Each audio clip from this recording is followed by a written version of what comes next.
What's going on, guys? Today we are out here at Ron Hoover RV and Marine in Corpus Christi, Texas, and we're going to take a look at this incredibly small, really cool kind of off-road inspired travel trailer. This thing is called a ROVE LITE. It's by TLRV. This thing is super cool. It's got some really nice graphics on the side of it. This is a hard-sided fiberglass little travel trailer. You can see the front stabilizer jacks up there. Again, those off-road inspired tires. Anyways, we're gonna take a closer look at the inside and outside of this RV and see what it's all about. Hang tight, I'll be right back.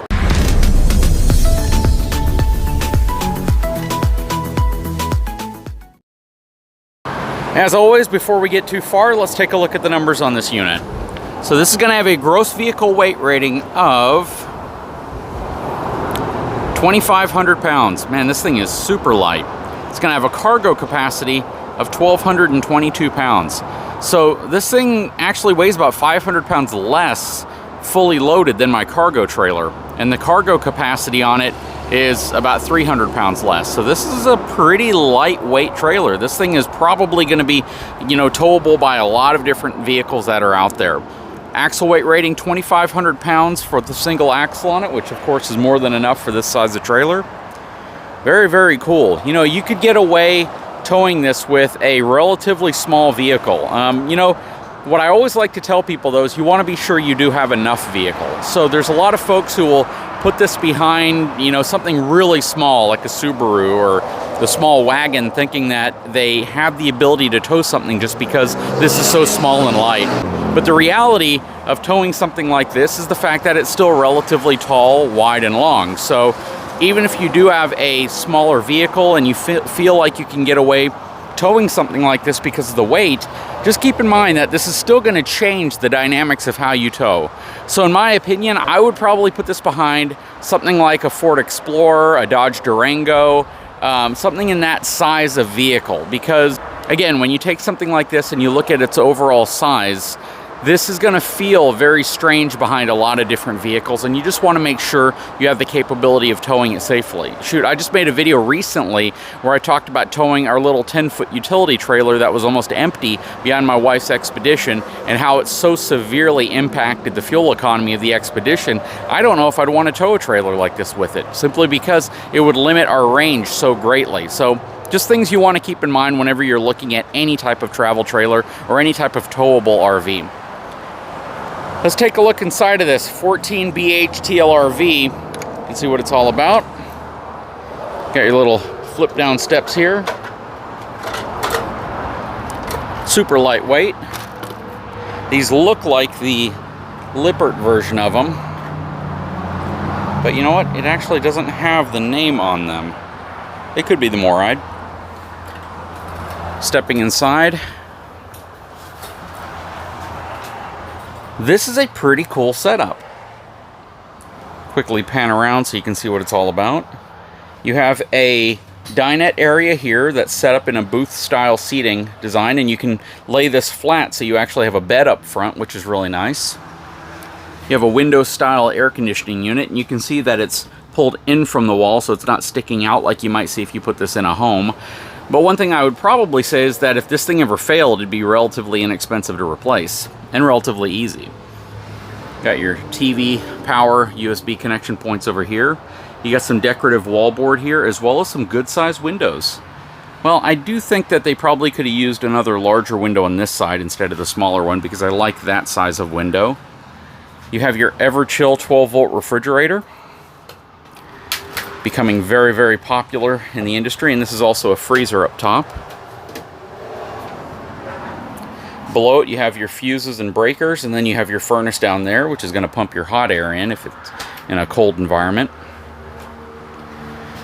Behind me you have a 2-burner gas cooktop,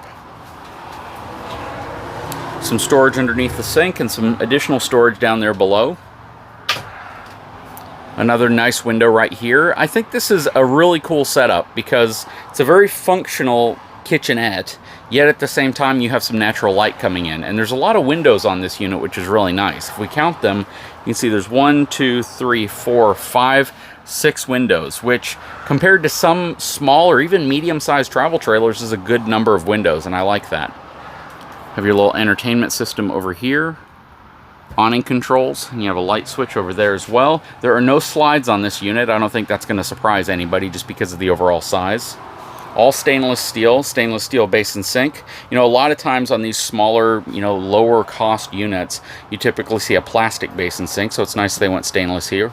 If you're looking at the blinds and you're wondering why they use the steel blinds, that's a fire code thing. So sometimes you kind of wish that they'd put a different type of blind here or a valance on this area, but the reason why they don't, again, is because of fire code. Let's see, what do they have up front here? So these are pleated blinds up front. Couple LED lights right here, and you probably have some storage under these seats, which it looks like you do, and that connects you to your front basement storage area. Probably have more storage right here as well. Yep. All right, this is probably a wet bath, which it is. You have your shower curtain kind of tucked up here. They just got this unit in. Then you have a vent hood over there, and it's a reasonable size wet bath. There's nothing wrong with this wet bath at all. Very functional. You know, the only thing I don't really care for is the door, only because you do get the privacy you're looking for, but I think a really, you know, frosted style door might have worked a little better because it might get a little dark in here. You have a light somewhere? Yeah, you do have a light up here, so that's not too bad. But it's kind of a weird style of door. And the door, well, I don't know what material it's made out of, but you can definitely see that it's kind of a laminated style door. So you have to put this down, but you're still going to have moisture building up in here, so I probably would have gone with a different style of door just to prevent any type of excessive moisture buildup causing a delamination here. Because that feels like it's particle board, but I'm not 100% sure. That could be solid wood. Coming to the back of this unit, you can see that it has a bunk, kind of a bunk loft area. I really don't know what you would call this, but it's certainly a bunk area with kind of a sofa beneath it. And this tilts up and out of the way if you want to have better access to this space right here. And it actually looks like it hinges in the center. So you could technically fold this kind of in this interesting accordion style, kind of like this, and you could fold it back and it accordions out of the way. But then when it's down in its full bunk sleeping position, you know, you can accommodate quite a few people in here. This is a really cool, what I would consider to be day unit.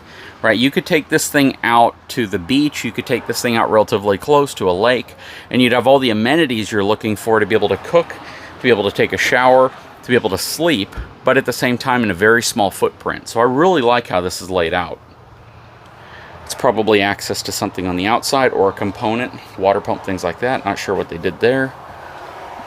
And then under here, does not look like there's storage under here, but I do see this, and I remember this on another unit like this I walked through, where you have the ability, and I don't know where the board is, oh there it is, to pull that down like that. Kind of cool, huh? So now you have another bed down here. So you have kind of a sofa area if you want it to be more of like a lounging area, and then you have a bed if you have a larger family or it's just nap time and you want to have another bed. So from a sleeping accommodations perspective, you can sleep 2 people here, 1 here, and 1 here. So you have 4, you know, folks that could sleep in this unit, and they're all reasonable size sleeping accommodations because they run the width of the actual interior cabin area. But this is really, really cool. I mean, what do you guys think? Now you have all that storage underneath there as well. This is almost perfect for a small family that has an SUV or something that they feel is probably, you know, capable enough of towing something like this safely, and they want to be able to get out there and camp. They might not want to go out for an extended period of time simply because you're going to be limited by your refrigerator and storage you can bring. But, you know, you got a bit of storage here. You got some storage. Well, you got some storage down here. Not a heck of a lot of wardrobe storage, so you're going to have to be kind of creative with how you put that. You might have to kind of use your luggage as storage, right? Where you bring your bags and stuff like that and just kind of keep everything in it. But this is very, very cool, I have to admit. Anyways, let's hop outside and see what the outside of this thing's all about. Okay, so now we're on the outside of this unit, and just in case you're wondering, this has an MSRP of right under $30,000, right around that $29,900 range. And, you know, the sales price on this is likely to be significantly less than that.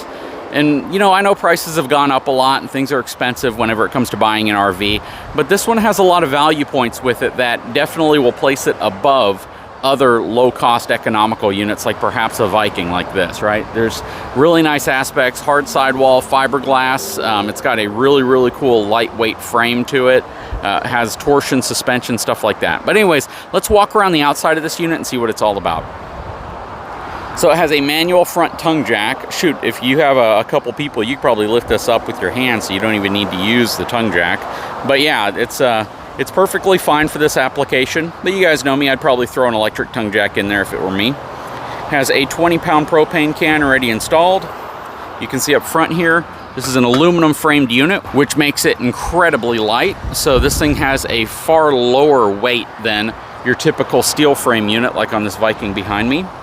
Has a spot for a single battery right there. I almost feel like they could have just not put the bracing here or moved it out much further so they could have accommodated a larger battery. But because that is aluminum framing, they probably were also a little worried about strength.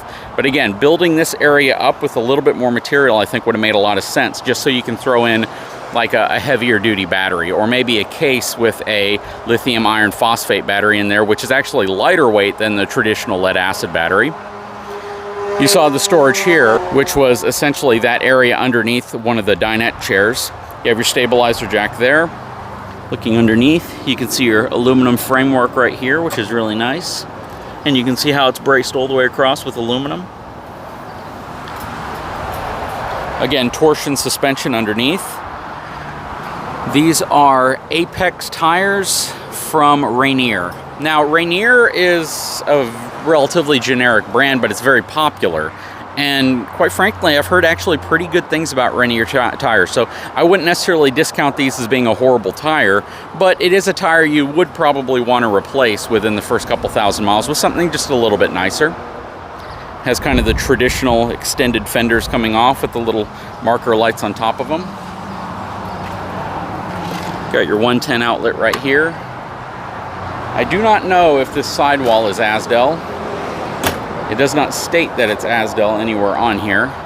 Got a nice frosted glass window here, and I guess that counts as an additional window to what's on here. You have your outside speakers, a little outside light, and a power awning. I bet you can get a lot of cross ventilation in here because of these windows. Coming around to the back, it has a narrow 4-inch tubular aluminum bumper, so you can throw your sewer hose in there. Has all LED lighting. Little tiny window in the back that you guys saw. It'd be kind of cool if they would put a much wider window back here. I realize why it's so, so short, because you have the bunk above and the bunk below, but it would be really nice to see a really large, long window right there, I think.